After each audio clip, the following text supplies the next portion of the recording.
మన జీవితంలో ఎన్నో మార్పులు ఒక చిన్న పదం ద్వారా సాధించవచ్చు. కుటుంబాల్లో ఎన్నో రకాల కలహాలు వస్తుంటాయి. భార్యాభర్తల మధ్య, అత్తాకోడళ్ళ మధ్య, తల్లి, తండ్రి, పిల్లల మధ్య, ఇంకా మరెన్నో. ఇలాంటి పరిస్థితుల్లో మనసు విసిగి మార్పు కోరుకుంటున్నారా? అయితే ఈ వీడియో మీకోసమే. జీవితాన్ని ఒక చిన్న పదం ద్వారా మార్చుకోండి. అదే టుగెదర్ డివైన్ లవ్. మీరు ఏమి చేస్తున్నా, ఎక్కడ ఉన్నా, మీ మనస్సులో మీరు దగ్గర కావాలనుకుంటున్న వారి పేరు, మీ పేరు కలిపి ఊహించండి.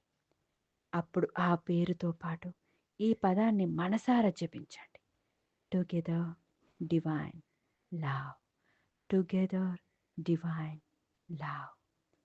కొన్ని రోజులు నిజమైన విశ్వాసంతో ఇలా చేస్తే మీ జీవితం, మీ బంధాలు, మీ కుటుంబంలో మీరు కోరుకున్న మార్పు స్పష్టంగా కనిపిస్తుంది. దైవికమైన ప్రేమతో జీవితం ఆనందమయం అవుతుంది. Together divine love.